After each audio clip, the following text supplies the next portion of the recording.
विनंती करत असतो, बाल भगतसिंग हातातली बंदूक घेऊन मातीमध्ये पुरायचं काम करत होता.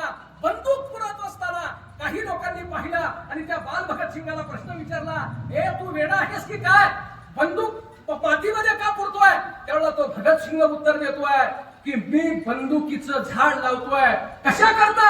हे बंदुकीचं एक झाड जर लावला तर ते झाड बंदुकीनं लकडून जाईल, प्रचंड बंदुकी प्राप्त होतील आणि या ब्रिटिशाला नामोहरम करण्याकरता माझ्यासारख्या सवंगड्याच्या हातात त्या बंदुकी देऊन इंग्रजांचा पराभव करणं शक्य होऊ शकेल.